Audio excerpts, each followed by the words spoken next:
This program is sponsored by Touch Hospitals, Mancherial.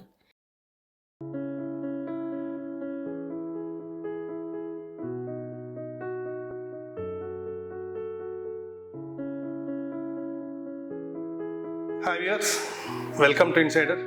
నమస్కారం sir. నమస్తే. ఏం మాట్లాడాలో ఎలా స్టార్ట్ చేయాలో అర్థం కావడం లేదు మిమ్మల్ని చూసిన తర్వాత.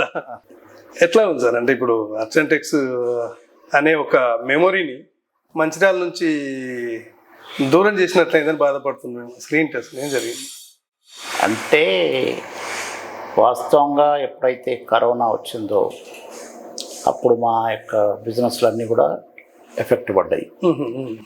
అప్పటి నుంచి స్టార్ట్ అయింది.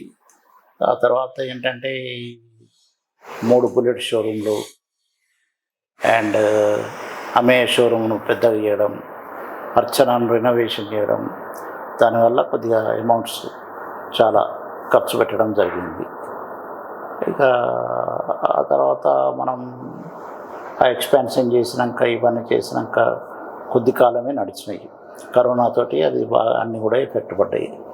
ఆ ఎఫెక్ట్ పడ్డ తర్వాత కూడా మనం తొందరగా వైండప్ చేయకుండా నడిపిస్తూ పోయినాం. ఎందుకంటే ఇంతమందికి మనం పోషిస్తున్నాము, ఆల్మోస్ట్ 300 మందిని పోషిస్తున్నాము. వాళ్ళకు జాబ్ లెస్ అవుతుంది, మనకు కూడా ఇక పికప్ కాకపోతుందా, వాళ్ళకి రేపు ఇంకో 1 year 2.5 years అని వెయిట్ చేసుకుంటూ వచ్చినాం. ఆ వెయిటింగ్లో ఏమైంది, మనకి ఇంకా ఖర్చులు పెరుక్కుంటూ పోయినాయి, మనకున్న లయబిలిటీస్ పెరుక్కుంటూ పోయినాయి. ఈ లోపల వేరే అదర్ షాప్స్ రావడం, అది కొద్దిగా ఒక షాప్ 2 షాపులతో ఎఫెక్ట్ పడ్డది. అయినా పుంజుకుంటాం మళ్ళీ అని అనుకున్నాం. అంటే స్థానికంగా మీకు బాగా పరిచయాలు అప్పుడు అంటే టాప్ మోస్ట్ అటు కోల్బెల్ట్ ప్రాంతం అంతా కూడా పరిచయాలు కదా. అదేం అంటే కరోనాకు అంత ప్రాబ్లం అయిందంటారా మీకు బిజినెస్? చాలా ప్రాబ్లం అయింది. దానికి వేరే అదర్ రీజన్స్ కూడా చెప్తాను. మెయిన్గా పీక్ వెళ్ళిపోయినాం మనం.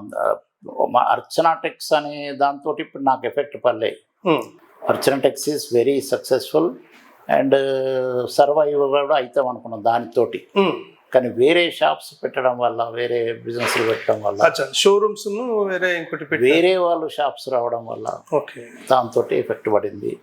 తర్వాత ఏంటి, ఈ కాంపిటీషన్లో ఇప్పుడు ఈ ఏజ్లో నేను ఎందుకు వైండప్ చేయాల్సి వచ్చిందంటే, మనకి లయబిలిటీస్ పెరిగి ఇంట్రెస్ట్లు పెరిగి అది చూస్తూ పోతుంటే శాలరీస్ చాలామంది పిల్లలను వాళ్ళకు వాళ్ళు కూడా వెళ్ళిపోవడం, మనం కూడా కొద్ది మందిని తీసేయడం వల్ల మనకి ఏంటంటే ఇప్పుడు బిజినెస్ ఇంకా ఎక్స్పాన్షన్ చేసే ఉద్దేశం లేకుండా పోయింది.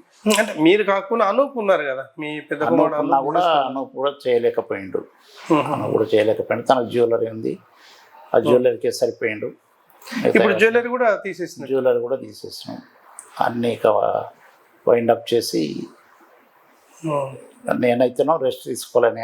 అంటే ఓన్లీ బిజినెస్ నడవకపోవడం, ఇతరత్ర బిజినెస్ లో పెట్టుబడి పెట్టడం, వేరే షాపులు రావడం, అంతే. ఇంతే కారణమా? అంతే కారణం.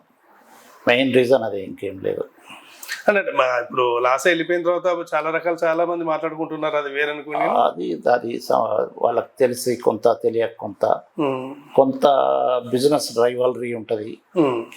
మనం సొంతంగా వాళ్ళకు మనం పోటీ కాకపోయినా కూడా ఒక విధమైన రైవలరీ ఉంటుంది. ఇంతకాలం మనం చేసి నెంబర్ 1 స్పాట్లో కొన్ని ఏళ్ళు, దగ్గర 25 సంవత్సరాలు మనకు ఎదురు లేకుండా వ్యాపారం చేయగలిగినాం.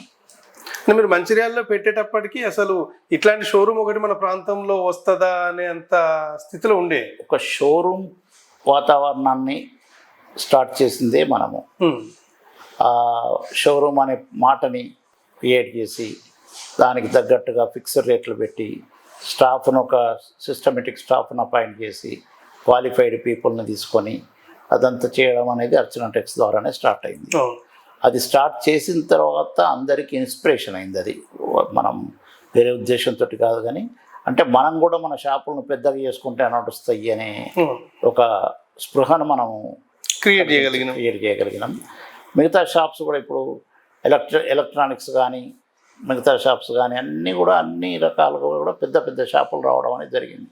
అంతకుముందు సింగిల్ షట్టర్ తోటి నడిచిన షాపులు ఆ తర్వాత 1000 ఫీట్లు, 2000 ఫీట్లు, 5000 ఫీట్లు ఆ లెవెల్కు ఉన్నాం. మనం కూడా ఫస్ట్ 800 స్క్వేర్ ఫీట్ తోటి స్టార్ట్ చేసినాం. ఇవాళ 14,000 స్క్వేర్ ఫీట్ అర్చనాటెక్స్.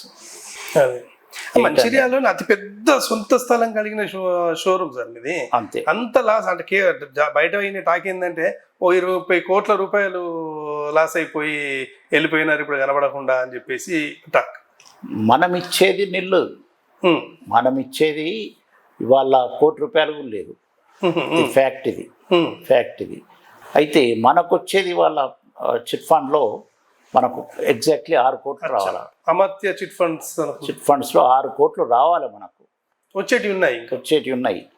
కానీ ప్రజలు సహకరించడం లేదు, పేమెంట్లు ఇవ్వడం లేదు, ఇబ్బంది పెడుతున్నారు. అదేంటి సార్ అంటే రిజిస్టర్ చిట్ ఫండ్స్ ఇప్పుడు జరగబోయే చరిత్ర అదే. జరగబోయే చరిత్ర ఏంటంటే ఎవరు ₹1 తప్పించుకోలేరు. మర్యాదపూర్వకంగా అడుగుతున్నాము, ఎంతో కొంత తగ్గించుకొని ఇవ్వమని కూడా రిక్వెస్ట్ చేస్తున్నాము. వాళ్ళ మీద పెనాల్టీలు, లేట్ పేమెంట్ ఇంట్రెస్ట్ అవి వదిలేయండి బాబు, వాటి సంగతి వదిలేయండి. మనకు ఇచ్చే అమౌంట్ న్యాయంగా అసలు అమౌంట్కి ఇంకో 10% తగ్గించుకొని ఇవ్వండి అని కూడా మనం చెప్తున్నాం. మరి లీగల్గా అప్రోచ్ అవుతున్నారా? అది ఇప్పుడు లీగల్గా స్టార్ట్ చేసినాం. చూసినాం. ఇప్పుడు గత 2 years నుంచి ట్రై చేసి మనం చూస్తే వాళ్ళు కోఆపరేట్ చేయడం లేదు. మీరు నిజంగా ప్రజలకి మంచి అంటే మందమారి నుంచి మనుషులకు వచ్చిన దగ్గర నుంచి కూడా ఎప్పుడు ప్రజలతో మమేకం అయి ఉన్నారు. తోటివాడు ఎలా బాగుపడాలనే విషయంగా మీరు ఆలోచించారు, చాలా మంది పోషించారు. ఇప్పుడు ఇదే పబ్లిక్ మీకు ఇలా చేస్తున్నారు అంటే మీకు ఏమనిపిస్తుంది? అంటే ఇప్పుడు మనము ఇన్ని వ్యాపారాలు చేసినప్పటికీ మానవతా దృష్టిని వదిలిపెట్టలేదు. రెండవది అవినీతిని చేయలేదు, నైతికంగా ఎక్కడ పతనం చెందలేదు. ఒక వస్తువుని తీసుకొచ్చి డూప్లికేట్ వస్తువుని తీసుకొచ్చి ఇవ్వడం అనో, లేకపోతే దానికి ఒక పేరు చెప్పి ఇంకెంతో అనో రేట్లు ఇష్టం ఉన్నట్టు ఏదో వేసుకొని దోచుకోవడము, ఇటువంటి పదాలు మా కుటుంబానికి మాకు సూట్ కావు, లేవు, అవసరం లేదు. మరి ఎందుకు సార్ ఈ అజ్ఞాత జీవితం ఇంత బాధపడుతూ ఎక్కడో అంటే మిమ్మల్ని మీతో మాట్లాడడానికి చాలా తాపత్రయం అంటే కష్టపడాల్సి వచ్చింది. ఇప్పుడు విషయం ఏంటంటే కొంత సమయం అనేది అట్లా వస్తుంది. ఇప్పుడు మన పరిస్థితి బాగాలేదు, కొంత సమయాన్ని మనం అంటే బాగా సన్నిహితుల నుండే ఒత్తిడి ఉంది అనేది మాకున్న సమాచారం. కొంత ఉన్నది, ఒత్తిడి ఉన్నది. చేస్తే ఇప్పుడు మనము వాళ్ళను కలిసి ఇబ్బంది పెట్టి వాళ్ళు అడిగే వాటికి జవాబు చెప్పి వాళ్ళని ఇబ్బంది పెట్టడం, మనం ఇబ్బంది పడొద్దు అనేది ఇది ప్రస్తుతం అవసరం. కానీ ఇప్పుడు దాదాపు ఎన్ని కోట్లు ఇచ్చేది ఉంది అంటున్నారు సార్? మేము ఇచ్చి చెప్తున్నా కదా, అది అసలే లేదని కాదు, ఉంది. కానీ 25% అయితే ఇచ్చేది లేదు. మనకు 75%, 100% మనకు రావాలి. అది రావడానికి మనం ఇప్పుడు కేసులు ఇస్తున్నాం కాబట్టి కొద్దిగా టైం పడుతుంది. కోర్టు కేసులు ఇవన్నీ ఎట్లుంటాయి అనేది అంత కొంత అనుభవం ఉన్న వాళ్ళందరికీ తెలుసు. ఇమీడియట్గా రావు, ఇమీడియట్గా వసూలు కావు. షూరిటీస్ ఉన్నారు, షూరిటీస్ వాళ్ళు కూడా రావడానికి కొద్దిగా టైం పడుతుంది. మళ్ళీ మీ బాల్యం చిన్నప్పుడు మీ డాడీ లింగయ్య గారు మీకు అన్ని ఒక వెరైటీ పేర్లు పెట్టినారు మీకు అందరికి రాని అక్షరం మీద? అంటే రాని అక్షరం పెట్టుకోవాలని ఆయనకి ఎందుకంటే మాకు వేములవాడ రాజేశ్వర స్వామి రాజన్న అని అది మా కులదైవం, ఆయనకు అట్లా వచ్చింది. దీంట్లో మా బాబాయ్ పేరు కూడా రాజన్న, గురజాల రాజన్న అని. ఆయన ఫేమస్ ఫ్రీడమ్ ఫైటరు, ఆయన పర్కాలు. ఆయన మంచి పొజిషన్లో ఉండే. పివి నరసింహారావు మీ బాబాయ్ గారు? బాబాయ్ గారు సమితి ప్రెసిడెంట్ చేసినట్టున్నారు. ఆయన చేసిండు, సర్పంచ్ చేసిండు, సమితి ప్రెసిడెంట్ చేసిండు, జిల్లా కాంగ్రెస్ అధ్యక్షులుగా చేసిండు. అప్పుడు పివి నరసింహారావు అనండి, ధర్మారెడ్డి అని, తర్వాత హైగ్రీవాచార్ అని వాళ్ళ కొలి ఫ్రీడమ్ ఫైటర్ కూడా. కేవీ రమణయ్య కన్నా సీనియర్. అయితే ఆయన భావాలు మేము కూడా అక్కడ అన్నయ్య గారు ఒక 1 year, నేను ఒక 1 year కూడా ఆయన దగ్గర ఉండడం జరిగింది. నన్ను సర్పంచ్ సాబ్ కొడుకుగా చెన్నారెడ్డి, ఆర్థిక శాఖ మంత్రి, నూకల్ రామచంద్రారెడ్డి రెవెన్యూ శాఖ మంత్రి, బ్రహ్మానందరెడ్డి మంత్రివర్గంలో ఉన్నప్పుడు కూడా నన్ను సర్పంచ్ సాబ్ కొడుకుగా వాళ్ళు ఎత్తుకోవడం. చిన్నగా 8th class స్టూడెంట్, బాగా ఇదిగా ఉండేది, లీన్గా ఇది ఉండేది. చిన్నప్పటి నుంచి మీరు జీనియస్ కాబట్టి అంత చొచ్చుకుపోయినాము, సక్సెస్ అయినాము అంత. కానీ ఏదైతే వ్యాపారంలో కొన్ని నియమాలు తప్పి చేసి సంపాదించాల్సిన పద్ధతులు మనకు రాలేదు, అవి తప్పు అనుకున్నాము. ఉదాహరణకు అన్నయ్య గారు రఘునాథరావు గారు మీ అందరికీ పరిచయమైన వ్యక్తి, ప్రముఖ కార్మిక నాయకులు. ఆయన 2-3 విషయాలు చెప్పడం జరిగింది. ఆయన ఈ 3 విషయాలను ఎప్పుడు మాట్లాడుతూ ఉంటా. ఈ సందర్భంగా కూడా మీకు చెప్తాను నేను. ఎటువంటి పరిస్థితుల్లోనూ వడ్డీ వ్యాపారం చేయొద్దు, ఫస్ట్ కండిషన్. రెండవది వైన్స్ బిజినెస్, సారా వ్యాపారం కానీ వైన్స్ బిజినెస్ కానీ చేయొద్దు. ఇవి 2 కుటుంబాలను హాని చేస్తాయి కాబట్టి ఇవి చేయొద్దు. మూడవది వీలైతే పరిచయాలు పెంచుకొని వ్యక్తులను రోజుకొక మిత్రుడిని పెంచుకో అని చెప్పాను. శత్రువుని మాత్రం అసలు పెంచుకోవద్దు అన్నాడు. నేను ఇవాటి వరకు కూడా నాకు శత్రువు అనే పదం లేదు నా మనసులో. నాకు నన్ను ఎవరైనా శత్రువుగా భావిస్తున్నారేమో అది నేనేం చెప్పలేను. లేదు, ఎవరికి మీరు శత్రువుగా లేరు. కేవలం ఏంటంటే ఇప్పుడు ఆ అర్చనటెక్స్ అనేది సడన్ గా మూసేసి కొన్ని కోట్ల రూపాయలు జనానికి సన్నిహితులకు మోసం చేసి వెళ్ళిపోయినారని ఒక టాక్. అది తప్పు మాట. నేను 1 year క్రితమే నేను చెప్పడం జరిగింది, వ్యాపారం క్లోజ్ చేయబోతున్నాను, అందరికి ఇన్ఫర్మేషన్ ఇచ్చాను. అమ్మినట్టుగా మనం పేమెంట్లు చేసినాము. అది పేమెంట్లు చేయకుండా అది వాళ్ళకి ఇవ్వకుండా ఉంటే నేను ఇవాళ ఎక్కడున్నా నేను ఉండగలిగే పరిస్థితి లేదు. కానీ అటువంటిది ఏం లేదు, అందరికి ఇచ్చేసినాం. కొద్దిగా అంటే రూపాయికి 10 పైసలు 15 పైసలు ఉన్నవాళ్ళు కొద్ది మంది ఉన్నారు. చిన్న వాళ్ళు ఎవరైతే ఉన్నారో లాంగ్ బ్యాక్ నుంచి నాతో డీల్ చేసిన వాళ్ళు కొద్దిమంది మిగిలిన తప్పితే మిగతా ఎవ్వరికి కూడా ఏది జరగలేదు. మొన్నటి వరకు కూడా డిస్కౌంట్ సేల్ పెట్టి కూడా నేను సరుకును 50% బోర్డు పెట్టి కూడా కోట్ల రూపాయలు అమ్మినా. మీరు ఆ కాలంలోనే కామర్స్ చదివిన వాళ్ళు బీకామ్ అని, మరి మీరు ఇప్పుడు అంటే బిజినెస్ లో ఫెయిల్ అయినట్టేనా? దీనికి ఒక పదం వాడాలనుకున్నా,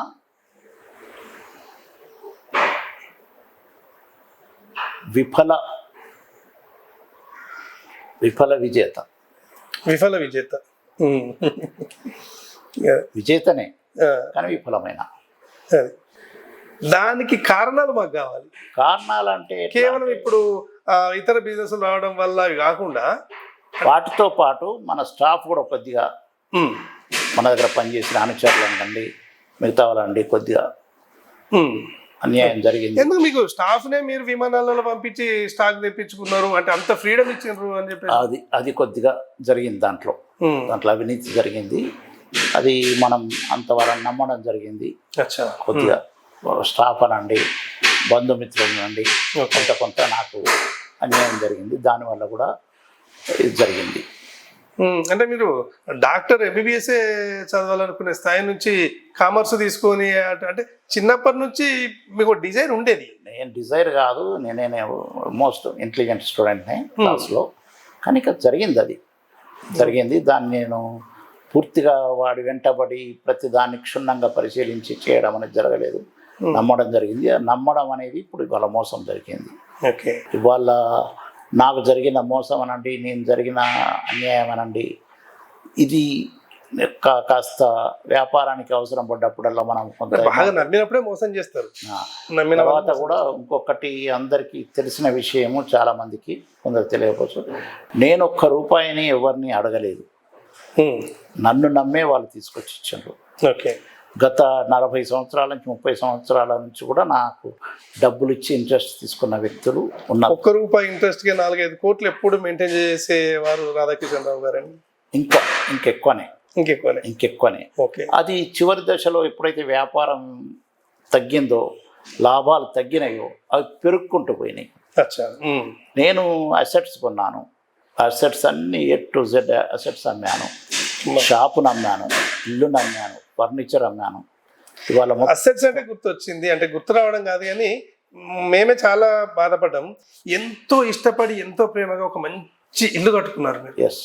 అది తీసేయాల్సి వచ్చినప్పుడు లేదా అమ్మిపోవాల్సి వచ్చినప్పుడు అసలు ఎట్లా ఫీల్ అయింది? అసలు నేను ఎందుకు ఫీల్ కావడం లేదు ఇవాళ రోజున కూడా అంటే అతి ముఖ్యమైన కారణం ఏంటంటే నేను ఎవరికో ఫ్రీగా ఇవ్వడం లేదు. ఇవ్వాల్సిన వాళ్ళకి ఇస్తున్నాం. ఇప్పుడు చిట్ ఫండ్ అనేది చట్టపరంగా నేను ఇవ్వాలా, అది మనం దాన్ని తప్పించుకోలేము. మనం ఏం చేసినా చేయాలి. అక్కడ ఏమైందంటే మనం వేరే విధంగా ఎదుర్కోవాల్సి వస్తుంది. అంత నాకు ఓపిక లేదు, నాకు అవసరం లేదు. మీరు కేసులు ఎదుర్కోవాల్సిన అవసరం లేదు, అదంతా అవసరం లేదని చెప్పి ఆల్మోస్ట్ 95% మనం పేమెంట్ చేసినాము. ఇప్పుడు నాకు రావాల్సినవి 6 కోట్లు, నేను ఇవ్వాల్సినవి బిలో 1 crore. అచ్చా, ఓకే. అది దగ్గర బంధువులు తెలిసిన వాళ్ళే, ఎవరో ఇప్పుడు నాకేం ఇబ్బంది, ఆ రకంగా ఇబ్బంది ఏం లేదు. సేట్లో కూడా ఆల్మోస్ట్ నేను గత 52 సంవత్సరాలు వ్యాపారం చేసిన, వస్త్ర వ్యాపారం. 52nd yearలో క్లోజ్ అయింది నాది. 52 years నుంచి కూడా నాతో అనుబంధంగా ఉన్న సంస్థలు ఉన్నాయి ఇంకా. కాబట్టి వాళ్ళకు కూడా 10 కోట్లు, 20 కోట్లు, 100 కోట్ల వ్యాపారం టర్న్ ఓవర్ చేసిన వాళ్ళు కూడా ఉన్నారు. వాళ్ళందరూ ఇవాళ మనను పెద్దగా ఇబ్బంది పెట్టాలనో చేయాలనో ఆలోచన లేరు. ఒకవేళ వారు తెలుసుకున్నా కూడా దిస్ ఈజ్ న్యాచురల్ లాస్, ఈయనేదో చేసిన వ్యక్తి కాదు, ఈయనకు అటువంటి దుబారా చేయలేదు, లగ్జరీగా ఉన్న వ్యక్తిని కాదు. నా గురించి అందరికి కొన్ని వేల మంది తెలుసు, ఒక్కరికి 50 మందికి కాదు, 100 మందికి. అంటే ఎప్పుడు మీ ఇంటికి వచ్చినా కూడా ఎంత మంది వస్తే అంత మందికి భోజనాలు అయితే రెడీ ఉండేటి అని ఒక పేరు. భోజనాలు పెట్టినాము, అందరికి పెట్టి లాస్ అయ్యారా మరి? అంత పెద్ద నేను అన్నది కరెక్ట్ కాదు. భోజనం అనేది ఎవరిని భోజనం అనే కాదు, బట్టలు ఇచ్చేవాళ్ళు, పండుగలకి పబ్బాలకి చాలా మంది దానం చేసినారు. పబ్బాలకు ఇప్పుడు సంక్రాంతి సంక్రాంతి సందర్భంగా సారీస్ ఇస్తున్నాము, మీరు ఇవ్వాలి, స్పాన్సర్ చేయాలంటే వాళ్ళకు, మస్జిద్కు వాటర్ ఇది, క్రిస్టియన్ వాళ్ళకి, హిందూ దేవతలకి, వీళ్ళకి అన్ని రకాల మనం చేస్తూ మనకి ఏంటంటే ఏ దేవుడు ఎట్లా ఆదుకుంటాడో ఏం చేస్తాడో మనం తప్ప ఇది చేస్తలేం, మంచిదే కదా. మీరు ఇక్కడ జమ్మికుంట నుంచి మందవారికి అంటే అప్పుడు వచ్చిర్రు, అప్పుడు ఈజీగా అందరికి జాబ్స్ వస్తుండే కదా, సింగరేణి జాబ్ కింద. అన్నయ్యకి సింగరేణి జాబ్ వచ్చింది కదా. మీరు నాకు నేను అప్పటికి అనుకోకుండా కుటుంబ పరిస్థితుల వల్ల వ్యాపారం చేయాల్సి వచ్చింది. కుటుంబ పరిస్థితుల వల్ల, అదర్వైజ్ నేను మీరు అన్నారు కానీ ఇక చెప్పుకోవడం బాగుంటుందో లేదో కానీ Group 1 లాంటి దానికి వెళ్ళిపోయినా నేను సక్సెస్ అయ్యేవాన్నేమో అని అనిపిస్తుంటది. అదే అంటే జీనియస్ చదివినా మాట్లాడి ఏదున్నా కూడా జీనియస్ ఉండేవారని పేరు ఉంది. ఎస్, ఆ పేరు ఉంది, నాకు ఇప్పటికి కూడా ఉంది. నా సహచర మిత్రులు కూడా చాలా మంచి లెవెల్ మిత్రులు ఉన్నారు, వాళ్ళు కూడా యాక్సెప్ట్ అవుతారు వాళ్ళతో పాటు. అది జరిగింది కానీ త్యాగాలు కూడా ఎక్కువనే ఉన్నాయి మీ కుటుంబంలో. మీ అందరికంటే, అన్నకంటే, తమ్ముని కంటే. సమాజం అంటే ఒక ప్రేమ. ఇప్పుడు ఒక వ్యక్తి పేద పరిస్థితుల్లో ఉన్నాడు, పాపం ఆయన ఇబ్బంది పడుతున్నాడు అంటే ఒక జాలి, దయ. దాంతోపాటు ఆయన స్టార్ బాగలేక ఆ లెవెల్లో ఉన్నాడు కానీ ఆయన కూడా స్టార్ కలిసి వస్తే ఆయన కూడా పైకి వచ్చే అవకాశం ఉంది. పాపం, ఆ పాపం అనేది, జాలి అనేది కొద్దిగా ఎక్కువ ఉంది మా కుటుంబంలో. అందులో నాకు ఇంకా కొద్దిగా ఎక్కువ ఉంది. కుటుంబ పరిస్థితులు, మా యొక్క ఫ్యామిలీలో కూడా నేను చాలా ఆసరా కావాల్సి వచ్చింది. ఎందుకంటే అన్నయ్య జాబ్లో ఏం వచ్చింది లేదు, ఇక తమ్ముడి గురించి, తమ్ముడి దగ్గర అయితే ఆయనకు అక్కడికి జరిగింది. తమ్ముడు మొత్తానికి పార్టీలో పోవడం వల్ల తన దగ్గర ఎటువంటి ఫైనాన్స్ పొజిషన్ ఎప్పుడు కూడా బాగాలేదు. దానివల్ల పెద్ద కుటుంబం, సిస్టర్స్, బ్రదర్స్ అందరూ.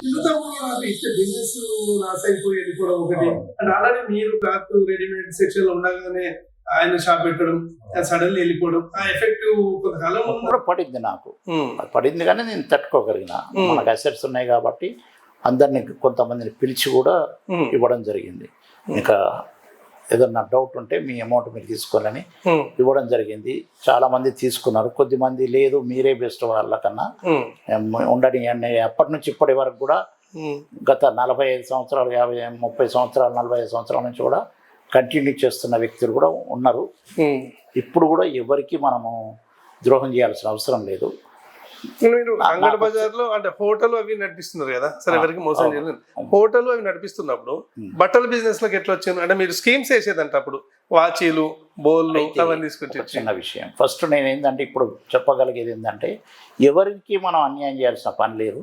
మనకు వచ్చే అమౌంట్స్ బిగ్ ఫిగరే ఉంది కాబట్టి అవి మెల్లమెల్లగా ఒక 1 year తర్వాత మనకు అమౌంట్స్ స్టార్ట్ అవుతాయి, కటింగ్ స్టార్ట్ అవుతాయి. కోర్టు ద్వారానే మనకు డబ్బులు వస్తాయి. అది వచ్చినాక అందరినీ కూడా మళ్ళీ పిలిచి ఎంతో కొంత ఇచ్చుకుంటూనే పోతాం తప్పితే ఎవరికి అన్యాయం చేయాలని ఆలోచనతో లేదు. అటువంటి ఆలోచన లేదు. అటువంటి ఆలోచన ఉంటే నేను ఈ ఆస్తులు అమ్మేవాని కాదు. ఒకవేళ మీకు అదంటే ఆలోచనలు ఉంటే చాలా మంది 2-3 కోట్లకి ఐపీ పెట్టి మీరు ఎందుకు పెట్టలేకపోయినట్టు వద్దనుకున్నారా? పెట్టొద్దని. ఐపీ పెడితే అన్యాయం అయిపోతారు. అది రూపాయికి పావలా కూడా రాదు. ఆ పరిస్థితి వాళ్ళకి కలిగించొద్దు. అప్పుడు కూడా అంటే అంత సన్నిహితులే కాబట్టి వాళ్ళని లా చేయడం ఎందుకు? ఎవరినైనా లాస్ చేయాలి, మనకు అవకాశం ఉంది ఇంకా కూడా, మనం పేమెంట్ ఇవ్వగలుగుతాం. అంటే ఇప్పుడు మీ మీద ప్రెషర్ ఉందా సార్? పోలీస్ కేసులు అట్లా లేదు, అట్లాంటిది ఏం లేదు. నాకు ఇంతవరకు ఎటువంటి ఏ కేసు లేదు, పోలీస్ కేసు లేదు, కోర్టు కేసు లేదు, ప్రెషర్స్ కూడా ఏం లేవు. ఏది లేదు. మెల్లగా వస్తాయి డబ్బులు. అడుగుతున్నారు, మనం సమాధానం చెప్తున్నాం. మనం చెప్పే సమాధానం వాళ్ళకు సహజంగా అనిపిస్తున్నది, న్యాయంగా అనిపిస్తున్నది. ఇంతకాలం ఇచ్చినాం మనం, ఇంతకాలం కూడా అంటే మొన్నటి వరకు కూడా ఇంట్రెస్ట్ అందరికి ఇవ్వడం జరిగింది. కాబట్టి అది అటువంటిది ఏం లేదు. ఇక హోటల్లో బట్టల వ్యాపారం ఎట్లా స్టార్ట్ అయిందంటే, కొందరు మిత్రుడు ఒక మాకు బట్టలు తీసుకొచ్చి అమ్మే వ్యక్తి ఉండేవారు, రాజమొగిలి అని. ఆ రాజమొగిలి అనే వ్యక్తి సలహా ఇచ్చిండు, ఇంతమందికి 1200 మంది కస్టమర్స్ అన్ని ఖాతాలున్నాయి, ఏది తీసుకొచ్చినా అమ్ముతాయి. బట్టల మొగిలి అనేది, బట్టల మొగిలి అనేది ఆయన సలహాను పాటించి ఆయనతోటే పోయి ఒక రంగాగయ్య అనే ఒక మిత్రుడు కాంట్రాక్టర్ ఉండే ఉందమని, ఆయన ద్వారా ఆ యొక్క 5,000 తీసుకొని ఆ వ్యాపారం మొదలుపెట్టడం జరిగింది. ఒక టపాకాయల సీజన్లో ఒక 3 మిత్రులం కలిసి క్రాకర్స్ అమ్మినాం మార్కెట్లో. అమ్మితే 3 రోజులు అమ్మినాం, మనిషి 300 రూపాయలు మిగిలినాయి. ఆ టైంలో 3 రోజులకు ఆ రోజు 100 రూపాయలు అంటే అప్పుడు 150 రూపాయలు జీతమే. ఒక నెల జీతాన్ని మేము 300 రూపాయలు అంటే ఒక 3 రోజులనే మేము సంపాదించాం. It was the first business. అక్కడ నుండి ఇక నాకు ఎదురు లేదు, ఏది తీసుకొచ్చినా కూడా స్కీమ్లనండి, స్టీల్ కానివ్వండి, ఫ్యాన్లు కానీ ఏది కానీ, ఫ్యాన్లు అనేటివి నేను ఇచ్చిన అంటే సిన్నీ ఫ్యాన్ ఇచ్చిన, రాలీ ఫ్యాన్ ఇచ్చిన, ఉషా ఫ్యాన్ ఇచ్చిన, రేడియో ఇచ్చిన అంటే ఫిలిప్స్ ఇచ్చిన, బుష్ ఇచ్చిన, మర్ఫీ ఇచ్చిన, వాచెస్ మంచి కంపెనీ, ఏదైనా కంపెనీ బ్రాండెడ్ అమ్మిన తప్పితే అన్బ్రాండెడ్ అనేది నా లైఫ్లో అమ్మలేదు. నేను మంచిర్యాలలో షాప్ పెట్టేప్పటికీ రైమాండ్స్ కానీ, బాంబే డైయింగ్ కానీ ఇట్లాంటి ఎప్పుడు స్టార్ట్ చేసిన మంచిర్యాలలో అర్చనటెక్స్ మంచి కంపెనీస్ ఎవి మంచిర్యాలలో ఎవరు అమ్మడం లేదు. ఆ లోటును గమనించి ఇక్కడ మనం సక్సెస్ అవుతామనే నమ్మకంతో హైదరాబాద్కు వచ్చి పెడదామని ప్రయత్నం చేసినాం. హైదరాబాద్లో అయితే మనము చాలా చిన్న పార్టీ కింద లెక్క, మంచిర్యాలలో పెద్ద షాప్ లేదు, ఇక్కడ పెడితేనే బాగుంటుందని కొందరు మిత్రులు సలహా చెప్తే దాన్ని పాటించి మంచిర్యాలలో 93 ఆగస్ట్ 4 స్టార్ట్ చేయడం జరిగింది. అంటే అప్పటికి ఒక 20 years మందమరిలో చేసింది. Correct 20 years. 20 years అదే ఉండేది. ఆ లోగో బాగా గుర్తు, అర్చనటెక్స్ 1973 ఎస్టాబ్లిష్డ్ అని. 20 years నుంచి అన్ని అంతకుముందు సీజనల్ బిజినెస్ చేసేది. 73 నుంచి అన్ని రకాలు అంటే బ్లౌజ్ పీసులు, సారీస్, ఇట్లా అంతకుముందు సెట్టర్స్, మఫ్లర్స్, బ్లాంకెట్స్, ఇట్లా సీజనల్ గొడుగులు, సీజనల్ బిజినెస్ లో చేసేది. ఏది ఎక్కువ సేల్స్ ఉండే అర్చనటెక్స్ లో? అంటే క్లాతింగ్, రెడీమేడ్, అన్ని ఆల్మోస్ట్ అన్ని మనం ఏంది ఒక కర్చిఫ్ నుంచి, బ్లౌజ్ పీస్ నుంచి, నాప్కిన్ నుంచి మొదలు పెడితే దాదాపు మనం సూట్ల వరకు సూట్స్ అమ్మినాం, వేరే అండ్ షెర్వానీస్ అమ్మినాం మగవాళ్ళకి. అమ్మాయిలకు సూట్స్ 12,000 రూపాయల సూట్ కూడా అమ్మినా. మొట్టమొదటి ఏసీ షోరూమ్ కూడా మనదే అనుకుంటా. ఏసీ షోరూమ్ కూడా మనదే. మీది ఇక్కడ గోదావరికైనా? కమల్ సెలక్షన్ కరీంనగర్? మాదే ఫస్ట్ కమల్ సెలక్షన్ మాకు జూనియర్. అంటే వాళ్ళది షాప్లు సీనియర్, వాళ్ళ ఫాదర్స్ నుంచి వాళ్ళు చేసింది. కానీ బిజినెస్ పెద్దగా చేసి, షోరూమ్ పెద్దగా చేసి పెట్టింది నేనే. 4 జిల్లాలల్లో. మన ఉదాహరణకి నిజామాబాద్, కరీంనగర్, ఆదిలాబాద్ 3 జిల్లాలు. వరంగల్లో మాత్రం 1-2 పున్నం చందర్ అని, ప్రకాష్ క్లాస్ స్టోర్ అని ఉండే. ఆ తర్వాతనే మహేంద్ర వచ్చింది నా తర్వాత. అంటే చాలా సీనియర్ షాప్ అనేది ఒకటి. ఇప్పుడు నేను 52 ఏళ్ళు సంస్థ నడిపినామంటే కూడా అది అటువంటిది ఏం లేదు. నాకు ఇప్పటికి కూడా మంచి వ్యక్తి అనే పేరే ఉన్నదని నేను భగవంతుని వల్ల చెప్పుకోగలుగుతున్నా. నాకు ఇప్పటికి కూడా ఎవరికి అన్యాయం చేయాలనే ఆలోచన లేదు, చేయాల్సిన అవసరం అంతకన్నా లేదు. ఇప్పుడు ఉన్న వాళ్ళు కూడా 1,00,000 ఇస్తే ఇవాళ 1,00,000 ఇంట్రెస్ట్ తీసుకున్న వాళ్ళు కూడా ఉన్నారు. 1,00,000 ఇచ్చి ఆ 1,00,000 10 లక్షలు 10 లక్షలు పైన ఇంట్రెస్ట్ తీసుకున్న వ్యక్తులు కూడా ఉన్నారు. కొంతమంది ఏమన్నారంటే ఆయన బిజినెస్ కంటే ఎక్కువ వడ్డీలు కట్టే బాగా లాస్ పరిస్థితికి వచ్చింది. చివర్లో అది వడ్డీలు కట్టలేకనే ఇది చేయాల్సి వచ్చింది. ఇప్పుడు చివరికి వచ్చేటప్పటికి ఇది గవర్నమెంట్ సంస్థగా చట్టం ఇది ఉంది కాబట్టి వాళ్ళకి మనం ఇవ్వక తప్పలేదు. అంతే. అమ్మి అటు కట్టినాము. ఇప్పుడు దాంతో నాకు ఇబ్బంది లేదు. ఈ మన దగ్గర బంధుమిత్రులే ఉన్నారు కొద్దిమంది, వాళ్ళకు కూడా రేపు తప్పనిసరి పేమెంట్ ఇవ్వడం జరుగుతుంది. నాకు వాళ్ళని ఏమీ అన్యాయం చేయాల్సి. రాజకీయంగా ఎందుకు అసలు ఇప్పుడు తెలంగాణ ఉద్యమంలో చాలా యాక్టివ్ గా పార్టిసిపేట్ చేసినాం. బీసీ గనక అయితే మంచిర్యాల అంటే లక్షపేట ఉన్నప్పుడు బీసీ అయితే రాధాకిషన్ రావు గారికి సీటు అని చెప్పేసి అనుకున్న క్రమంలో ఎందుకు మీరు అంటే వెనకడుగు చేసినప్పుడు? వెనకడుగు అంటే నాకు ప్రత్యక్షంగా రాజకీయాల్లో పాల్గొనాలనే పెద్ద ఇంట్రెస్ట్ లేదు. అందులో అన్నయ్య తమ్ముడు ఇద్దరు రాజకీయాల్లోకి పోయిండ్రు. ఇద్దరికిద్దరు కూడా పెద్దగా సక్సెస్ కాలే. ఆయన హార్ట్ అటాక్లో పోయిండ్రు. ఆయనకు సీట్ అనౌన్స్ చేసిన చంద్రబాబు నాయుడు గారు అయినాకనే ఆయన హార్ట్ అటాక్ వచ్చి ఆయన పోయిండ్రు. తమ్ముడు ఈ ఇల్లీగల్ సీట్ అనౌన్స్ చేసినారు మన మంచి లక్షపేట సీటు ఎవరికి? రఘునాథరావు గారికి, ప్రముఖ కార్మిక నాయకుడు చంద్రబాబు నాయుడు స్టేజ్ మీద మీటింగ్ పెట్టించాను అనౌన్స్ చేస్తాను. అప్పుడే విత్ ఇన్ మేలో ఎలక్షన్ 99 ఫిబ్రవరిలో ఆయన ఎక్స్పైర్డ్ అయ్యాడు. అక్కడ మనం ఇక రాజకీయాలు డివియేట్ అయిపోవాల్సి వచ్చింది. తర్వాత నేను కూడా రీసెంట్గా ట్రై చేసిన, మీకు తెలుసు బీసీ మూమెంట్లో జరిగింది. కానీ నాకెందుకో అంత గట్టిగా చేసి కొన్ని లక్షల రూపాయలు కోట్ల రూపాయలు ఖర్చు పెట్టి చేయాలి అని ఇంట్రెస్ట్ అనిపించలేదు. నాకు అంత అవసరం లేదు అనిపించింది. ఏదైనా టికెట్ ఇచ్చి మనం గెలిచే అవకాశాలు ఉన్నాయి, ఆ రకంగా వస్తే చూద్దాం అనుకున్నాను తప్పితే నాకు పెద్దగా ఇంట్రెస్ట్ లేదు. అప్పటికి కూడా మన ఫైనల్స్ పొజిషన్ కూడా అంత పెద్ద సౌండ్గా లేదు ఆ టైం వరకు కూడా. నాకు ఇది ఇంకేదో చేసి ఇప్పుడు వేరే వాళ్ళలాగా ఏదో చేసి చేయాలనే కుటుంబం కాదు అది. నాకు ముఖ్యంగా అంటే అప్పుడు ఒకవేళ సీట్ వస్తే ఆ స్థాయిలో ఖర్చు పెట్టుకునే వాళ్ళ మీరు కొద్దితోటే బయటకు వస్తాం కదా. కొంత పార్టీ ఇస్తుంది, అంత ప్రజలు మనకు అనుకూలంగా ఉన్నారు, కార్మిక నాయకుడు. అంటే మీరు ప్రతిదీ క్యాలిక్యులేటెడ్ గా ఉంటారు అని చెప్పేసి మీ కుటుంబంలో కానీ సన్నిహితులు కానీ అంటారు. ₹1 కూడా వేస్ట్ చేయడం, నాకు వేస్ట్ అనే పదం. ప్రతిదీ బిజినెస్ లోనే పెడతా అనుకున్నప్పుడు ఒక 4-5 దాదాపు ఆ రేంజ్ లో 4-5 కోట్ల స్థాయిలో ఇల్లు ఎట్లా కట్టుకోగలిగింది సార్? మరి అది వేస్టేజ్ అనిపించలేదు? అప్పటి ఇల్లు అంత కాదు కదా, నేను కట్టింది కేవలం ఎంత ఇప్పుడు టేకు పూర్తి స్థాయిలో 50 లక్షలతో కొన్ని జిల్లాల వాళ్ళనే తీసుకొచ్చి పూర్తిగా టేకే చేయించారు. అప్పుడే 50-60 లక్షలు టేకే పెట్టి 50 లక్షలు అయినాయి అంటున్నా కదా. టేకు కర్రకే, కర్ర కాదు మొత్తం మొత్తం కలిపి A-Z 50 లక్షలతోటి ఇల్లు కట్టిన. అప్పుడు ఒక డ్రీమ్, మంచిర్యాలలోనే మంచి పేరు, మంచి ఇల్లు అని, మంచి ఇల్లు మంచి షాపు. తర్వాత ఏంటంటే మంచి వ్యక్తి అనే పేరు కూడా ప్రజల్లో ఉంది అని నేను భావిస్తున్నా. మీరేమంటారు? ఉంది, ఇప్పటివరకు ఉంది. అంటే వ్యాపారం చేసి ఎప్పుడైతే ఇలా సడన్ గా వెళ్ళిపోయినప్పుడు మంచి మాట్లాడతారు, చెడు మాట్లాడతారు సార్. మంచి కంటే ఎక్కువ చెడుయే. నేను మీతో మాట్లాడదాం అనుకున్నది, అడగాలనుకున్నది కూడా అదే. అంత నష్టం ఎందుకు వచ్చింది అసలు? ఎక్కడ వేస్ట్ చేసారు మీరు? అనుకోలేకపోయినా అన్ని సంస్థల్ని హైదరాబాద్లో పెట్టినాం, చూసుకోలేకపోయినా. నిర్మల్లో పెట్టినాం, మంచిర్యాలలో పెట్టినాం, మంచిర్యాలలో ఇంకా 2-3 సంస్థలు పెట్టినాం, వెనస్వేలు పెట్టినాం. చూసుకోలేకపోయినా దాని మీద కొంతమంది వ్యక్తుల్ని నియమించడం జరిగింది. ఇక వాళ్ళ వలన వీళ్ళ వలన ఇప్పుడు ఆరోపణలు చేసి చేయగలిగేది కూడా ఏం లేదు. మొత్తానికైతే కొద్దిగా మోసాలు జరిగినాయి, పర్చేజులు జరిగినాయి. కొంత అర్చనటెక్స్ కవర్ పట్టుకుంటేనే పెళ్లిళ్ళలో ఒక క్రేజ్ ఉండేది. ఒక తరము అర్చనటెక్స్ అనే పేరులో ఉండిపోయింది. ఎక్కడ బట్టలు ఉన్నారు అంటే అర్చనటెక్స్ అనే క్రెడిట్ లో.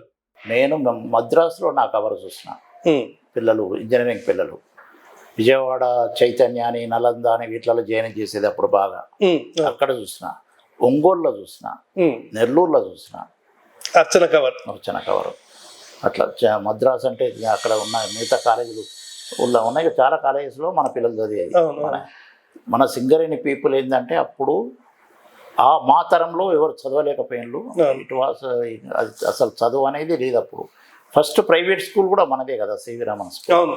అట్లా ఆ స్కూల్లో కూడా లాభాపేక్షత లేకుండా ఎంతో మంచిగా చెప్పినాము.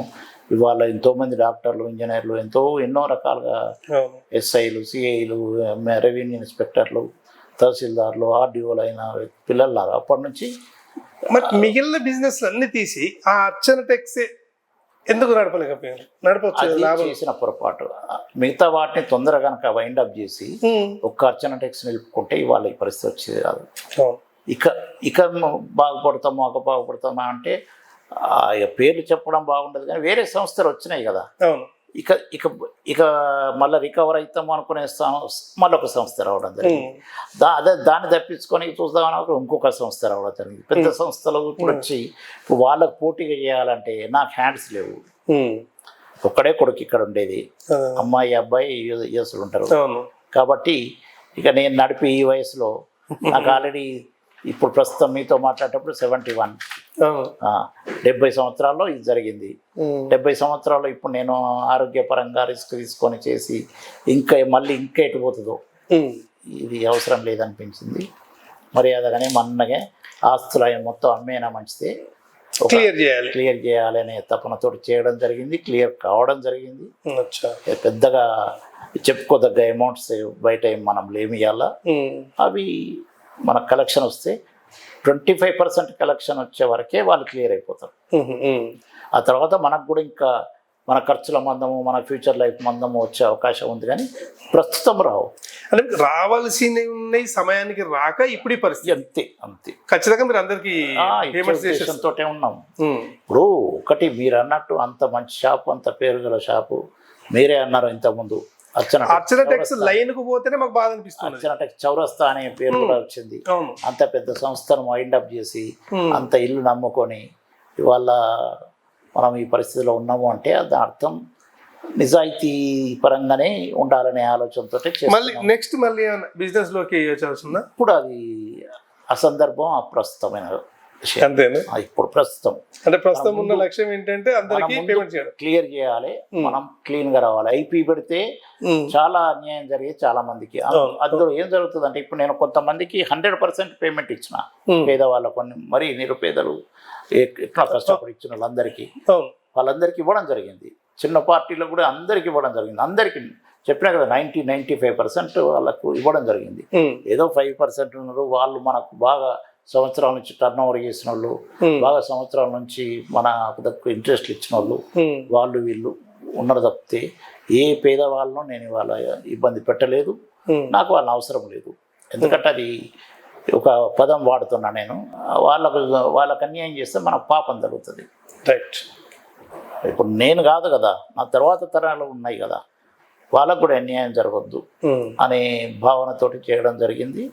నేను చేస్తున్నది నా ఆత్మ సంతృప్తికి చేసిన తప్పితే కోట్ల రూపాయలు మిగుల్చుకొని ఎప్పుడో వచ్చేసుడు, లేకపోతే మీరు అన్నట్టు కొంత దాచుకొని ఐపీ పెట్టి చేసుడు, అది నాకు నచ్చలేదు. మాకు అవసరం కూడా లేదు. అది ఇవ్వాలనే ఉద్దేశంతో ఇచ్చినా ఇంకా కూడా ఇచ్చే ఉద్దేశంలో ఉన్నా, నాకు వచ్చేటివి ఉన్నాయి, వస్తాయి. ఇది నమ్మకం. ఎందుకంటే తప్పదు, రిజిస్టర్డ్ ఫర్మ్ కాబట్టి తప్పదు.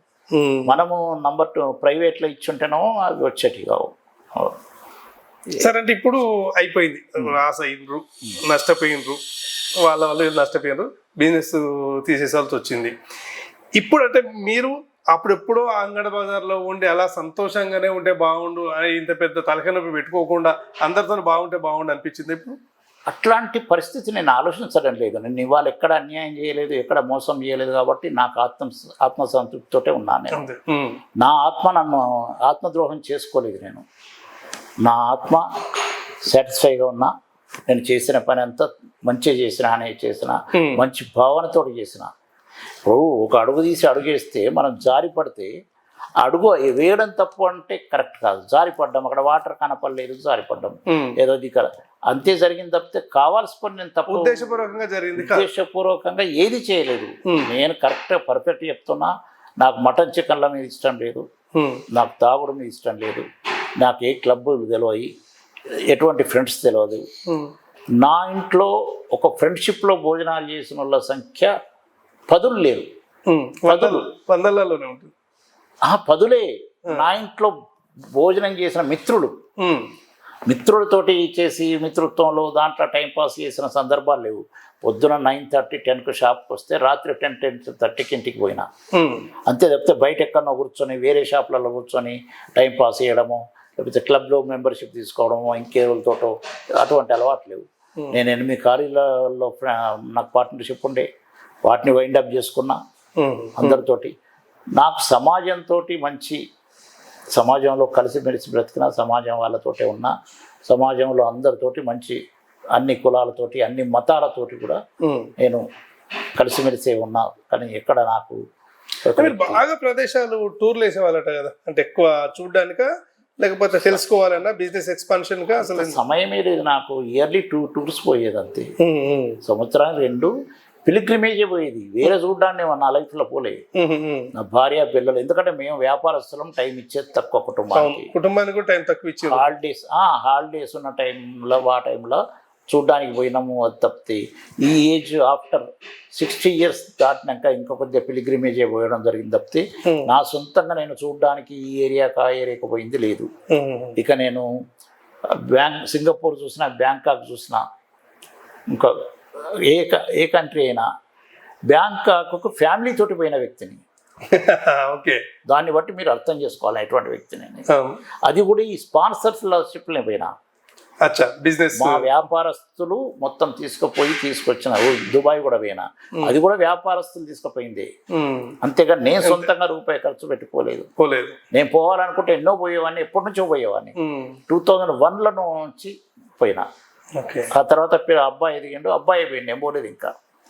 అట్లాగే ఎక్కడ ఎటువంటి చెడు అలవాటు, చెడు స్నేహితులు, చెడు మాట, నేనొక్క మాట ఏ వ్యక్తిని నేను ఒక చెడు మాట ఇంతవరకు అన్నట్టు నాకు తెలియదు. నన్ను కూడా ఒక వ్యక్తి కూడా ఇవాటి రోజు వరకు నన్ను చెడు మాట అన్న వ్యక్తి లేడు, అరే అన్న వ్యక్తి లేడు. నేను ఎవరిని అరే అనలేదు. నా స్టాఫ్ తోటి కూడా తండ్రి లాగానే భావించిన వాళ్ళు నాకు అట్లే ఉన్నారు, అంతా చేసేవాడిని. కొంత జరిగింది అది. ఇప్పుడు యాక్చువల్లీ వ్యాపారస్తుడు అనేసరికి టైం ఉండదు, ఇంట్లో వాళ్ళతో కలిసి కూర్చొని భోజనం చేసే సందర్భం ఉండదు. ఏదో గిరాకీ వస్తుంది, లేకపోతే మీరు చేసేయండి ఇంట్లో వాళ్ళకి చెప్పేస్తాము. వాళ్ళ ఇంట్లో వాళ్ళు ఏమనుకుంటున్నారంటే వ్యాపారంలో బాగా బిజీగా ఉన్నాడు ఎంత అనుకుంటారు కదా.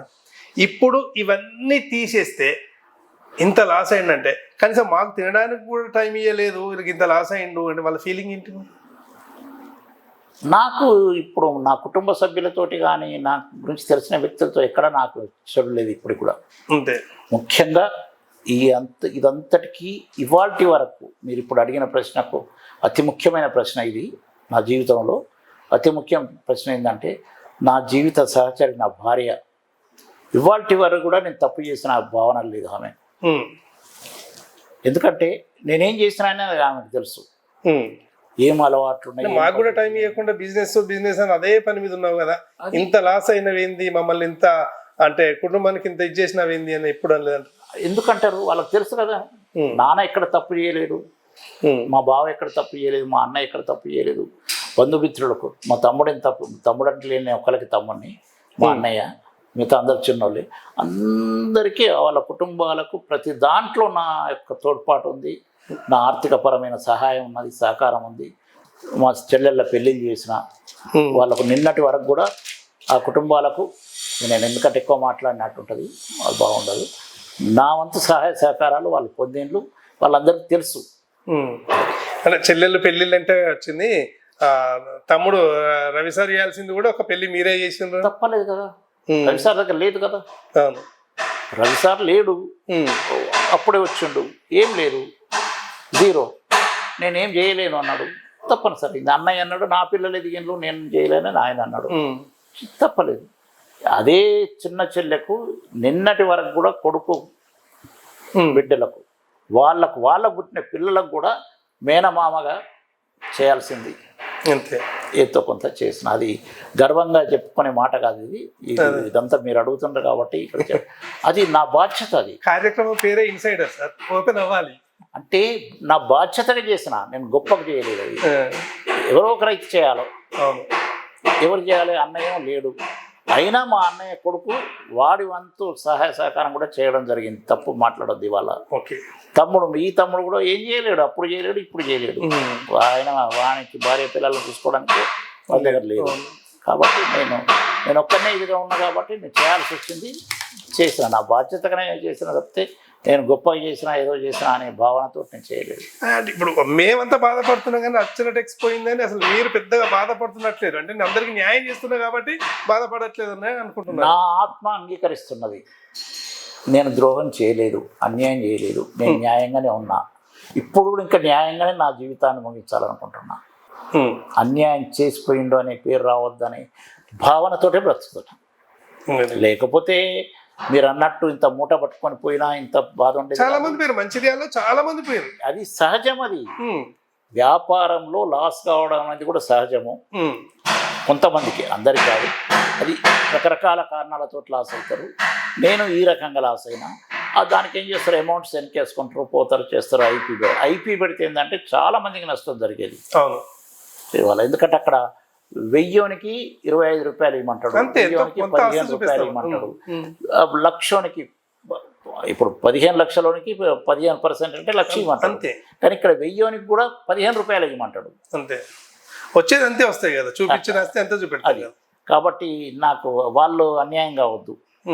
నాతోటి బాగుపడ్డ వాళ్ళు ఉన్నారు, నాతోటి లక్షల రూపాయలు, కోట్ల రూపాయలు సంపాదించుకున్నారు, వాళ్ళకు మెల్లమెల్లగిద్దాం అనే ఉద్దేశించి వాళ్ళు కూడా పార్ట్ టైం నిన్నటి వరకు కూడా వచ్చిన అమౌంట్ నుంచి పేమెంట్ ఇచ్చుకుంటూ వచ్చినాం. ఇవాళ కూడా ఎవరి దగ్గర కూడా నేను ఎక్కడ నాకు పెద్ద ఇది ఏం లేదు, అయ్యో మాకు ఇంత రావాలి కదా, ఇస్తే బాగుండు అనే భావనతో ఉన్నది తప్పితే ఆయన వాళ్ళకి ఇవ్వాలి ఒత్తిడి చేస్తే డబ్బులు రావు కదా. ఆయన ఉంచుకొని ఇవ్వలేదు అంటే ఎవరైనా ఒత్తిడి చేస్తారు. తెలుసుకుంటున్నారు వాళ్ళు, తెలుసుకుంటే ఆయన మీకు బాగా లాంచ్ చేసి అన్ని విధాల ఏదో స్కీములు పెట్టి అవి చేసి ఇవి చేసి చేసిండు, ఆ ఇన్నోవా స్కీమ్ కూడా పెట్టి అంత ఇవ్వాల్సిన అవసరం ఏముంది అని చెప్పి నెగిటివ్ టాక్ ఏం మీకు రాలేదా? అది ఇప్పుడు ఆ ట్రెండ్ అప్పుడు అట్లా ఉండే, అది జరిగింది. ఇప్పుడు కూడా ఇస్తున్నారు కదా, ఆఫర్స్ ఇస్తుంటారు కదా. మొదట స్టార్ట్ చేసినైతే మీరు మంచిర్యాలలో ఏదో మోటార్ సైకిల్ కాదు, స్కూటీ కాదు, ఇన్నోవా షోరూమ్ ముందు పెట్టి మరి షోరూమ్ పెట్టే వరకు 15 ఏళ్ళు అయింది. అప్పటికి 15 ఏళ్ళు అయింది. ఫస్ట్ నేను ఇచ్చింది ఓన్లీ మోటార్ సైకిల్. ఇన్నోవా మీ షోరూమ్ ముందు పెట్టి. అవును, అదే ఇన్నోవా స్టేజ్కి వచ్చేటప్పటికి 15 ఇయర్స్ షాప్ నడిచింది. అదే మొదట్లో మనం ఇచ్చింది ఓన్లీ మోటార్ సైకిలే. అట్లా అదొక స్కీమ్ అప్పుడు నడుస్తున్నది. నాకన్నా ముందు వరంగల్లో పొన్నం చంద్ర వాళ్ళు, నేను మంచిర్యాలలో ఆ ట్రెండ్ క్రియేట్ చేసింది. నేను కొత్తగూడెంలో వసుంధర సుమంగళి కన్నా ముందు లక్ష్మి అని ఉండే, వాళ్ళు స్టార్ట్ చేసిండ్రు. ఆ తర్వాత వరంగల్లో స్టార్ట్ చేసిండ్రు. తర్వాత మంచిర్యాల ఏరియాలో మనం చెప్పిన ఆ జిల్లాల్లో ఒక ఇటువంటి స్కీమ్ అనేది పెట్టింది నేనే. అది చాలా చక్కగా నడిచింది, మంచిగా నడిచింది, పేరు ప్రఖ్యాతులు కూడా వచ్చినాయి, అన్నీ వచ్చినాయి. కానీ బ్యాడ్ లక్ అంతే. అంటే ఇప్పుడు బిజినెస్ అనేది ఈ స్థాయిలో ఉన్నప్పుడు చాలా మంది ఏం చేస్తారంటే, ఇప్పుడు కార్పొరేట్ బిజినెస్లలో తాతలు స్టార్ట్ చేసిన బిజినెస్ కొడుకులు నడుపుతున్నారు, మనవాళ్ళు నడుపుతున్నారు, ఇంకా కొన్ని తరాలు నడుపుతూనే ఉన్నారు. అంటే మనకు వచ్చేసరికి దాన్ని కేవలం అంటే మీరు హ్యాండిల్ చేయలేక వేరే అంటే ఎక్స్పాన్షన్ చేసుకుంటూ పోయినారు, కానీ అన్నిట్లో లాభాలు రాలేక తీసేయాల్సి వచ్చింది. దాన్ని మీరు కరెక్ట్ చేసుకోవాలని చెప్పినారు. అవును, కొత్తగా ఇప్పుడు బిజినెస్లోకి వచ్చే వాళ్ళకి కానీ లేకపోతే వాళ్ళకి చెప్పే సలహా ఏంటంటే, ఎవరికైనా చెప్పేది ఒకటే ఒక సలహా, నేను చేసిన తప్పు, నేను ఒకటి పెద్ద తప్పు చేసిన, ఆ తప్పు ఇతరులు చేయొద్దని మనవి చేస్తున్నా. వాళ్ళకు అప్పు చేయకండి, అంతే. అప్పు చేయకండి. మీకున్న పరిస్థితిలో మీకున్న ఏదైతే ఉందో ఆ అవగాహనతో దాంతో నడిపించుకోండి. కానీ బయట అప్పులు ఇస్తున్నారు, అప్పులు నేను ఎవరిని అడగలేదని మళ్ళీ చెప్పాను, ఇప్పుడు చెప్పాను, వాళ్ళే తీసుకొచ్చి ఇచ్చిండ్రు. ఇదే ప్రసాద్ గారు, సార్ మంచోడు, సార్ ఇస్తే పైసలు ఎక్కడ పోవని ప్రసాద్ గారు లాంటి వాళ్ళు కొన్ని వందల మంది నాకు ఇవ్వడం జరిగింది, చాలా మందికి ఇచ్చేయడం జరిగింది. చాలా మంది అంటే 95% ఇచ్చేసినా అయిపోయింది. ఇవాళ ప్రాబ్లం లేదు. వాళ్ళు నాకైతే ఇచ్చిండ్రా అనేది కూడా ప్రచారం జరిగింది. అది అటువంటిది ఏం లేదు. కానీ ఆ అప్పు చేయడం వల్ల ఇవాళ నేను లాస్ అయినా. ఆ అప్పులు ఇస్తారు, ఈయన మంచి వ్యక్తి, ఈయన ఇస్తాడు, ఇవ్వగలిగే స్థితిలో ఉన్నాడు అన్నంత కాలం ఇస్తూనే ఉంటారు వాళ్ళు. అది నేను చేసిన తప్పు. ఆ తప్పు ఇతరులు చేయవద్దు. అంటే నిజాయితీగా ఉండడం కూడా ఒక తప్పేంట్రా? వ్యాపారంలో నిజాయితీగా ఉండే వాళ్ళ సంఖ్య తక్కువ. అసలు మీరే కదా ఉదాహరణ, నిజాయితీగా ఉండి అప్పులు తీసుకొని వడ్డీ కట్టి ఇప్పుడు మళ్ళీ మొత్తం కట్టిన ఉన్నాయని అమ్మేసి. ఎస్, కట్టిన కదా, ఆల్రెడీ కట్టేసిన. ఇప్పుడు ఉదాహరణకు ఎంతోమంది పెద్ద పెద్ద వ్యాపార దిగ్గజాలున్నాయి, అందులో మీకు తెలిసిన పేర్లు, ప్రజలకు తెలిసిన పేర్లు ఉన్నాయి. నేను పేర్లు చెప్పడం బాగుండదు, అవసరం లేదు. కానీ ఒక్క టాటా దగ్గర మాత్రం 100% నిజాయితీ ఉంది అనేది మాకున్న అవగాహన. ఓకే, మిగతా సంస్థల పేర్లు చెప్పడం బాగుండదు, వాటిలలో నిజాయితీ లేదు దోచుకుంటారు దాచుకుంటారు అనే పేర్లే ఉన్నాయి. అది మిగతా ప్రజలు నాయకులు మాట్లాడుతూనే ఉన్నారు, మీరు అన్నీ వింటూనే ఉన్నారు. I don't want to comment such. Tata సంస్థ, అందుకని టాటా సంస్థ మిగతా వాటంతా ఎదగలేదు. ఇవాళ ఆయన రతన్ టాటా ఉన్నాడు, 66% ఆయన దానం చేసిండు. ఇప్పుడు వేరే వాళ్ళతోటి కంపేర్ చేసుకుంటే 10%, 5% కూడా ఆయన దగ్గర డబ్బులు లేవు. అట్లా కొన్ని సంస్థలు అట్లా దెబ్బతిన్నాయి. ఇది నేనే మొదలు కాదు, నేనే చివరి కాదు.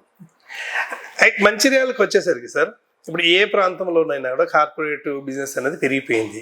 మీలాంటి వాళ్ళు ఉంటే, లోకల్ వాళ్ళు ఉంటే, కష్టమైన నష్టమైన షాప్లో డబ్బులు లేవంటే బట్టలు ఇవ్వడం ఏదో నడిచేది. ఇప్పుడు అట్లాంటి కల్చర్ వచ్చిన తర్వాత ఎవరు దానం చేసేటోళ్ళు లేడు, పేద ప్రజలు దిక్కు చూసేటోళ్ళు లేరు. ఈ ప్రజలకి మరి వాటి మీదనే ఇంట్రెస్ట్ అయిపోయింది, లోకల్ వాళ్ళని అసలు చూడడం కూడా తగ్గిపోయిందని చెప్పేసి అంటున్నారు. అంటే అది మీ బిజినెస్ అంటే ప్రాబ్లం కాలేదా? ఇప్పుడు ఉదాహరణకి మీరు బట్టల వ్యాపారం గురించి మాట్లాడినప్పుడు మీరు మాట్లాడుతున్నారు. మీకు ఉదాహరణకు డిమార్ట్ అని వచ్చింది, రిలయన్స్ స్మార్ట్ వచ్చింది, ఇంకా కొన్ని సంస్థలు మోర్ అని ఇవని. ఎక్కడైతే ఎక్కువ స్టాక్ కనపడుతున్నదో, అక్కడ వెరైటీస్ ఎక్కువ కనపడుతున్నాయో అక్కడ ఆకర్షితులు అవుతున్నారు జనాలు. ఇప్పుడు చిన్న షాపులలో హోమ్ డెలివరీ ఇవ్వడానికి కూడా రెడీ ఉన్నా కూడా వాళ్ళ దగ్గర ఉండడం లేదు. ఇంటికి మీరు చెప్పిన కాల్గేట్ పేస్ట్ కూడా తెచ్చిచ్చే షాప్స్ ఉన్నాయి ఇవాళ. కానీ అక్కడికి పోయి లైన్లో నిలబడి కొనుక్కొని బిల్లు కట్టడానికి 1/2 అవర్ 45 మినిట్స్ వెయిట్ చేస్తున్న పరిస్థితి వాళ్ళు వచ్చింది. ఆన్లైన్లో తెప్పించుకున్నా, ఆన్లైన్లో తెప్పించుకున్నా. ఈ 2 సంస్థల భిన్న సంస్కృతులు ఏవైతే వచ్చినాయో ఇప్పుడు చిన్న సంస్థలను ఎవరు పట్టించుకోవడం లేదు. ఇప్పుడు నేను ఎప్పుడైతే యుఎస్ కూడా పోయి వచ్చినాక ఒక ఇంటర్వ్యూ జరిగింది, ప్రొఫెసర్ నాగేశ్వరు నేను కలిసి ఇంటర్వ్యూ జరిగింది.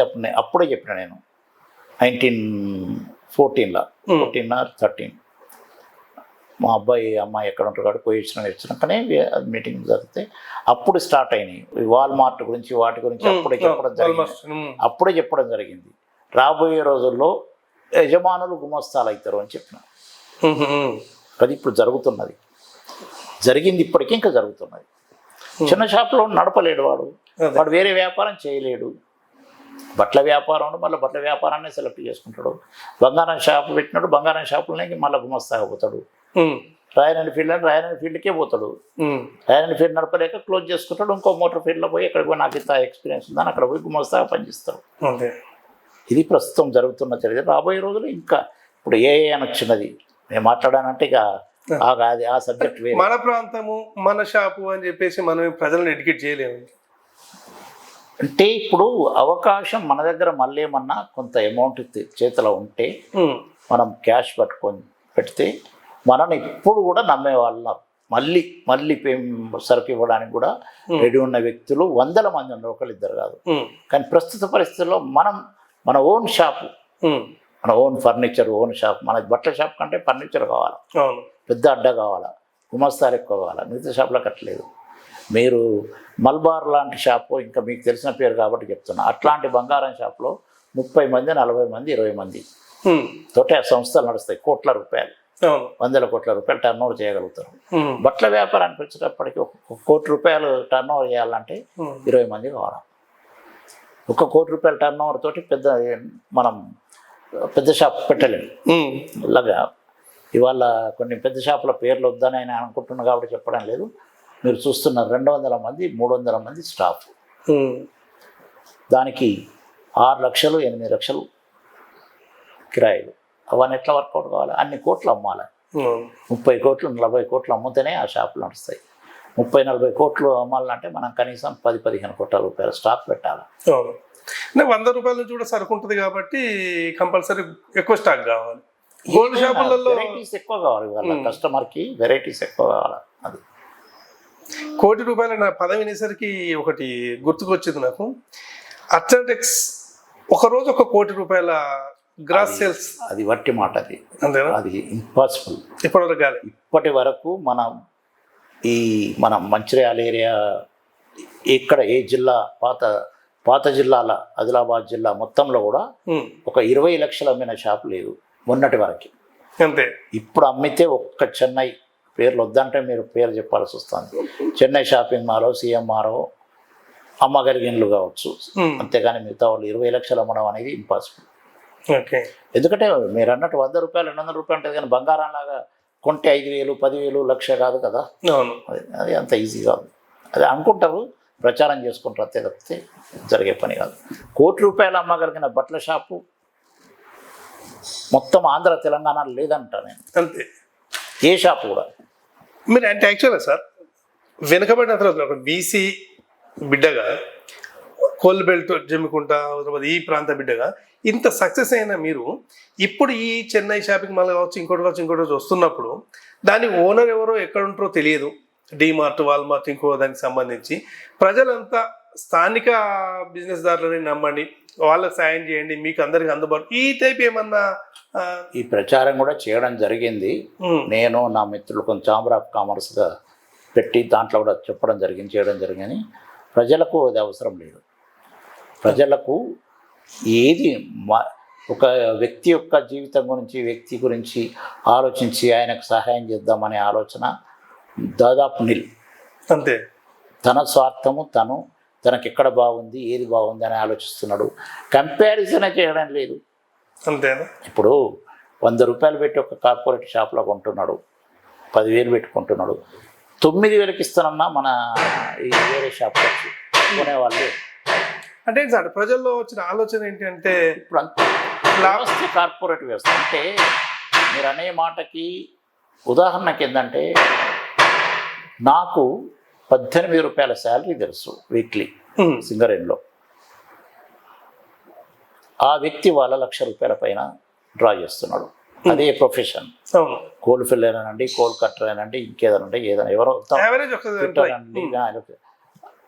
ఒక 10,000 రూపాయల శాలరీ నుంచి ₹1,00,000 శాలరీకి పోయినాక ఆయన ఎందుకు కాంప్రమైజ్ అవుతాడు? ఓకే. ఆయన డబ్బులు వస్తున్నాయి అట్లా. ఇప్పుడు ఆన్లైన్లో ఒక పాల ప్యాకెట్లు తెప్పిస్తే మినిమం ₹100 అంటున్నారు, ₹20 ఎక్స్ట్రా ఛార్జ్ చేస్తున్నారు. తెలిసి కూడా తెప్పించుకుంటున్నారు. పాల ప్యాకెట్ అయితే రేట్ డిస్కౌంట్ ఏం రాదు కదా. 100 మీటర్లు నడవలేక తెలిసి కూడా తెప్పించుకుంటున్నారు. ఏంటి అంటారు, ఏంటి ఇలా అవుతే ఎలా? ఇట్లా అలవాటు అయిపోతున్నారు. తర్వాత ఏంటి, ఆయనకి ₹20 కనపడడం లేదు. ఎందుకంటే ఇవాళ మీరు ఏ సాఫ్ట్వేర్ వివరణ చూసినా 1,00,000 2 లక్షలు, భార్యాభర్త దగ్గర పనిచేస్తే 1,50,000 2 లక్షలు మినిమం అయిపోయినాయి. దాంతో వాళ్ళు పెట్టే ఖర్చులో ఈ ₹100 అనేది వాళ్ళకు పోనీలే. తను వాస్తవంగా వాళ్ళకు టైం కూడా చిక్కడం లేదు. ఇప్పుడు భార్యాభర్తలు 2 జాబ్ పోయొచ్చి, ఇటు పిల్లలు, కుటుంబం, వాళ్ళకు మళ్ళీ మార్కెట్ పోయి తెచ్చుకునేంత ఓపిక కూడా లేకుండా అది కొంత నడుస్తున్నది. అదే మళ్ళీ శనివారాలు ఆదివారాలు వచ్చిందంటే హౌస్ఫుల్, ఏ షాప్ చూసినా. వ్యవస్థ మారిపోయింది మొత్తం. ఎంత వెస్ట్రన్ కంట్రీస్ ఒక ప్రభావం అదంతా. మేము ఇట్లా తెప్పించుకుంటామంటే వాళ్ళ ఫ్రెండ్స్ మాట్లాడుకోవడం చేయడం వల్ల వీళ్ళు కూడా మారుతున్నారు. అంటే మీలాంటి వ్యాపార దిగ్గజం, లోకల్ వ్యాపార దిగ్గజం, స్థానికుడిగా ఇట్లా కావడానికి ప్రజల వైఖరి కూడా, ఈ వైఖరి కూడా కారణం అనుకోవచ్చు. ఉంటుంది. నేను ఇవాళ వాళ్ళని విమర్శించదలుచుకోలేదు. విషయం ఏంటంటే దాన్ని మన చేతగాంతన కిందనే భావించుకొని మనం మాట్లాడడం తప్పితే ఎదుటిని తప్పు పట్టడానికి నా మనసు ఒప్పుకోదు. ఆయన ఇష్టం. కస్టమర్ ఈజ్ ఆల్వేస్ రైట్ అని ఎప్పుడూ ఉన్నది నానుడి. ఈవెన్ మహాత్మా గాంధీ గారు కూడా చెప్పడం జరిగింది, మా కస్టమర్ ఈజ్ ఆల్వేస్ రైట్. ఆయనకు 10 షాపులు తిరిగి ఎక్కడ నచ్చితే అక్కడ కొనుక్కుంటాడు, ఏది నచ్చితే అది కొంటాడు. కాబట్టి మనం ఆయన తప్పుపడ, ఆయనకు అనుకూలంగా మనం మారాలి. అంతే. ఇది వ్యాపార పద్ధతి. ఇప్పుడు ఎన్నో వచ్చినాయి, ఇవాళ ఎన్నో సంస్థలు, రిలయన్స్ వచ్చినాయి, ఇప్పుడు మీకు అంత ఎన్నో సంస్థలు, ఇప్పుడు అదానీ గ్రూపులు వచ్చినాయి. సిమెంట్ కాడ నుంచి మీకు ఎలక్ట్రిసిటీ కాడ నుంచి ప్రతి వస్తువు ఇవాళ, ప్రతి వస్తువు కాంపిటీషన్, ప్రతి వస్తువు కూడా ఇంటికి తీసుకొచ్చి ఇచ్చే పద్ధతి. ఇదంతా హోమ్ డెలివరీస్ ఇవన్నీ. మీ 3 పిల్లలలో 2 అమెరికా సెటిల్లోకి, మీతో పాటు బిజినెస్లో ఉన్న ఇప్పుడు హైదరాబాద్ జ్యువెలరీస్ చూసుకునేది, ఇప్పుడు ఆయన లైఫ్ దాదాపు అంటే అయిపోయినట్టే సార్ బిజినెస్ పరంగా. ఎందుకు అయిపోతుంది, తనకు తను చేసుకునే ప్లాన్లో ఉన్నాడు, చేసుకుంటాడు. అంతే, ప్రాబ్లం అయితే లేదు. ప్రాబ్లము ఎందుకుంటే అది ఉన్నది కానీ అంత లేదు, తన పని చేసుకుంటాం.